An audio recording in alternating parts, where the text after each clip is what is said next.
high school football. The hits, the scores, complete coverage of the high school games that matter. This is Friday Night Blitz from Wfxr Sports.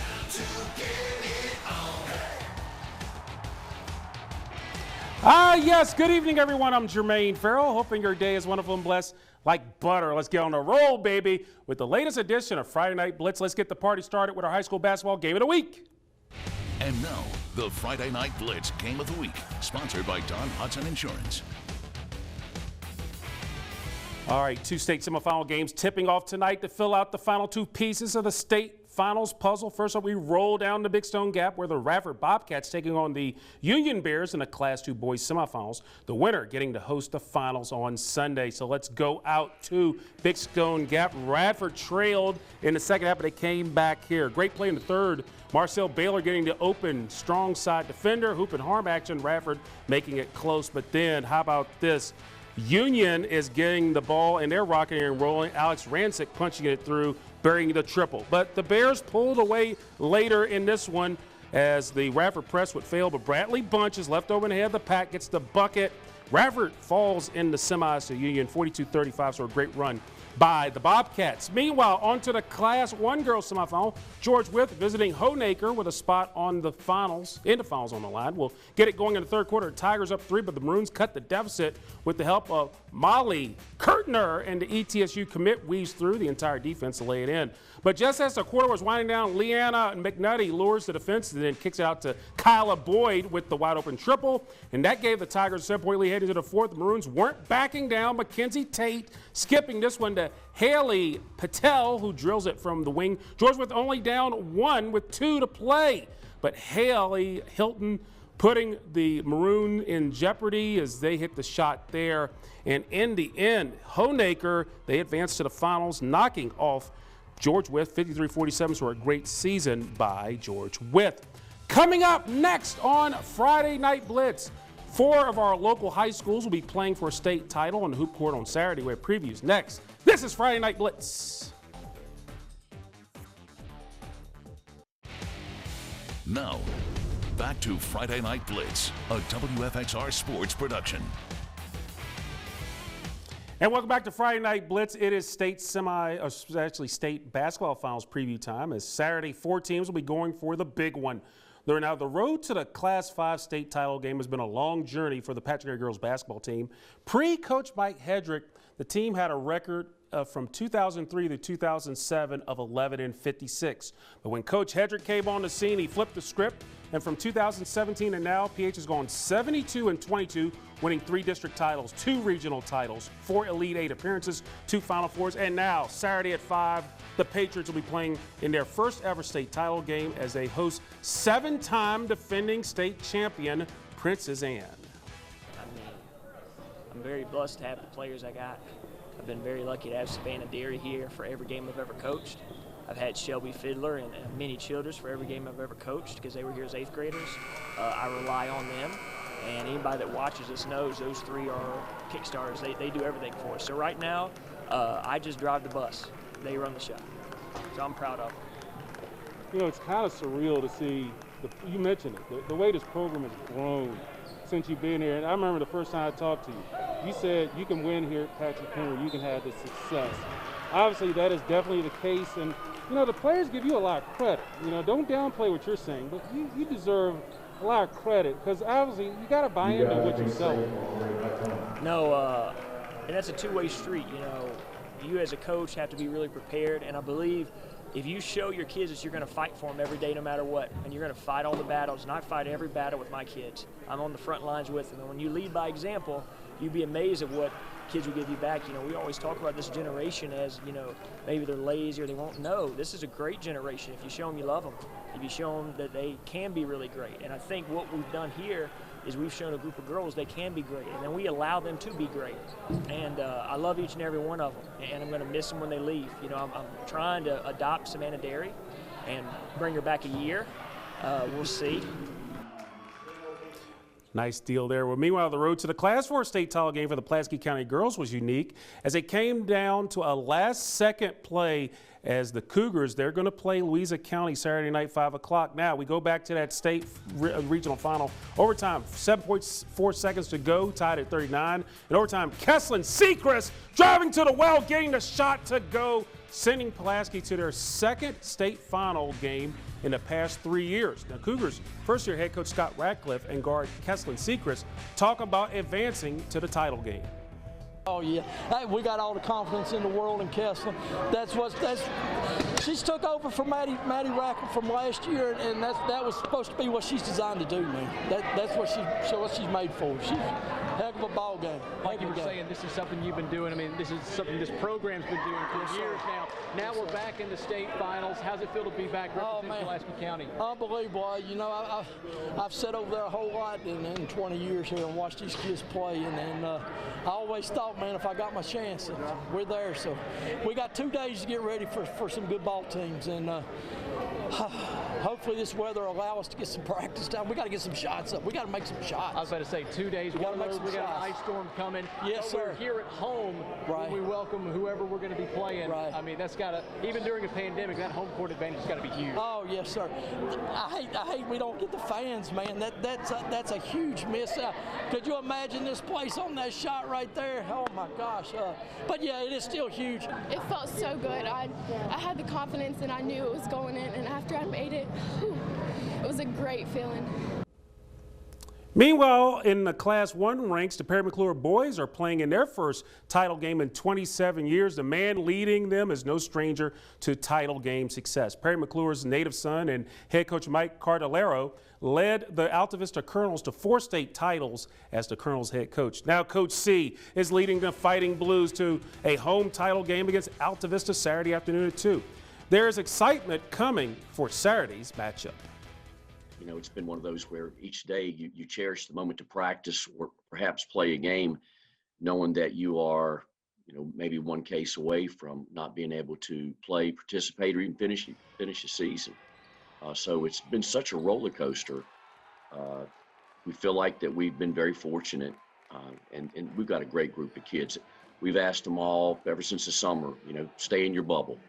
Don't get outside of your bubble if you want to play and you want us to continue. So, and then you add another layer on. Obviously, we've advanced all the way to the final. So it's been a lot of fun. Kids are really pumped up. Probably have to reel them back in just a little bit so we can play the game. Now, I know you've probably been asked about this a lot, but let's face facts. You're going up against a school that you know a lot about, a school that, again, you won 4 state championships on a hoop court. Just talk about the uniqueness. I mean, obviously, you have so many connections with the Alta Vista Colonels, but how neat is it that the first time you're coaching at Perry McClure, the state championship game against you're coaching against Alta Vista, a place that you're very familiar with? Well, I think it's good for the media. You know, you got all these different stories that you could touch on. For me, it's kind of agonizing in a way. You know, I'm very happy for them. That was our home for 21 years, and we raised our kids there, and, you know, very fortunate with the success we had. But now I'm wearing blue. I'm not wearing the black and the orange. So I've got to really keep it that way and stay focused on the game. We have a lot of friends there. We'll have a lot of friends after the game. They're still in Alta Vista, win or lose. They've got a proud tradition in basketball, and they had it before I got there. You know, the one thing that amazed me about that school was 100 years ago. When I first got there in the 90s, I used to look at the board from the 1920s teams and 30s, and I used to ask questions about those guys. So I think they've taken their place back among the elite teams. Meanwhile, on the Alta Vista side of the ledger, the Colonels head coach Casey Johnson has a strong connection to Coach Mike Cardellaro. Now, Casey's dad coached Coach C at Emory and Henry. Coach Johnson also went to Emory Henry, and Coach Johnson played for Coach C at Virginia High. Overall, Johnson has a lot of respect for Coach C and Perry McClure. And then they've got some good role guys. You know, they've got guys that may not get shots on the offensive end, but then they come in and step in and take charges, which are game changers. So they're a complete team. But at the very same time, we are too. We were playing well at the right time, and I'm excited to see what we're going to do because our kids are excited to be here and not just be here, but go play for a state title. Every single day, thanks to Mike Cardellaro and Mike Sharness and Deborah Spencer and Daryl Smith, who are coaches here and former coaches, I get to walk through the Colonel Hall of Champions on my way to the office and I'm reminded of all the success this place has had. And then you walk in the gym and the banners for going to state tournaments and for going to Final Fours and state finals are unbelievable for a single A school. So, and the rumor people always tell me is if Alta Vista had been single A back in the 90s, there would be twice as many titles because they had to play in the Seminole against bigger schools. This place has an expectation to win. That's not our number one goal. My number one goal is to compete, and get these kids to give everything they have all the time. And this year they have done that. And we're seeing the fruits of our labor. So excited to play Coach C. I know I'm going on and on about this question, but his dog bit me when I was 13 years old, and I'll never forget it. And I'm blaming him as my motivation to go beat them tomorrow.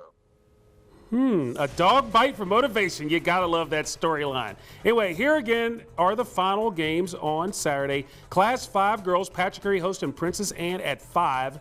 The Class 4 girls, Pulaski County hosting Louisa County at 6. And the Class 1 boys final, as it will be Perry McClure hosting Alta Vista. We'll have highlights and complete post-game reaction from all the games coming up Saturday night on Wfxr News First at 10. Coming up on Friday Night Blitz, it is crunch time, baby, as Crunch publisher Carl York joins me to talk about the upcoming high school football season. Stick and stay, please.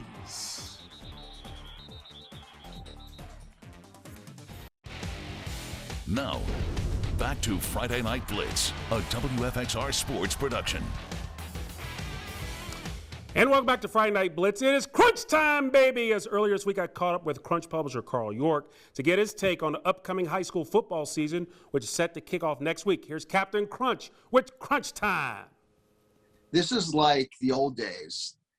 You can't hardly lose and get to the next level. I mean, back in the day, you had teams in the district where the two best teams would square off, and whoever won to the playoffs, the other one stayed home with one loss.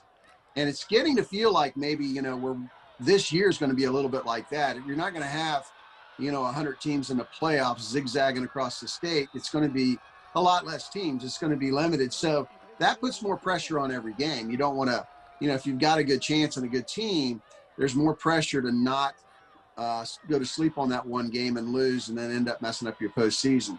The other thing is, for whatever reason right now, we've got a lot of kids that are extremely talented and are going to play at the next level at all divisions. I mean, Lord Botetourt, Coach Harless over there, man, he's got a factory going because he's got kids that are signed with JMU and signed with Appalachian State or are going to sign. They've got, commitments.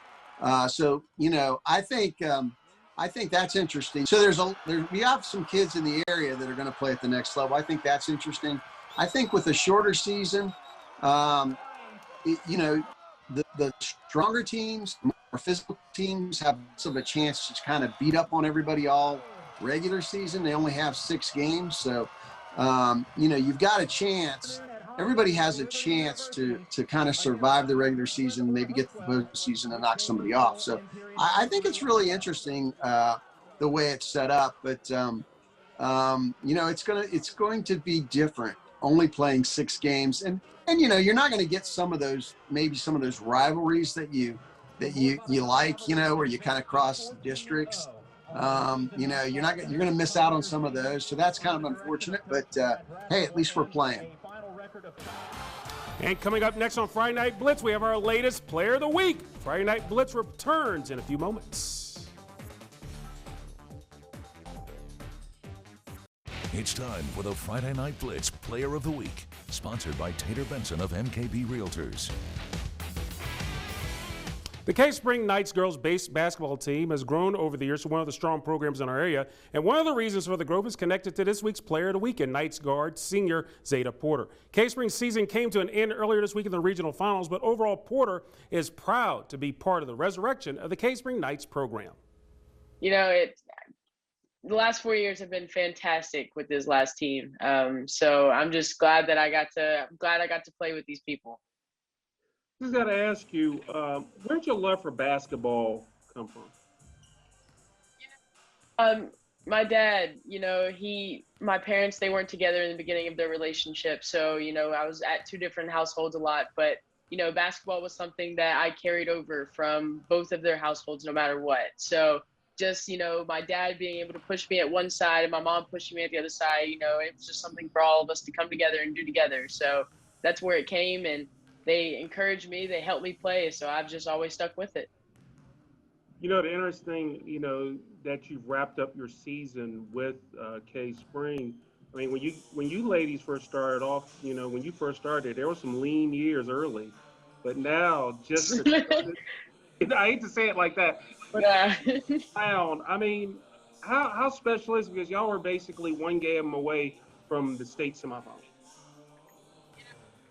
It's just amazing. Like you said, in the beginning of my Cave Spring career, it wasn't looking too hot for anybody, but everyone always asked me, why didn't you leave? Why didn't you leave? And it's because I feel like I knew that there was something special about the Cave Spring program, you know, and the team is young. So, you know, us just keep fighting and stuff like that. That's something that I will never forget, you know, the looks on all of their faces when we were able to accomplish what we were able to accomplish this year. And that is amazing. Even though we lost that game, you know, in my heart, we still won just because of everything that we were able to do together as a team.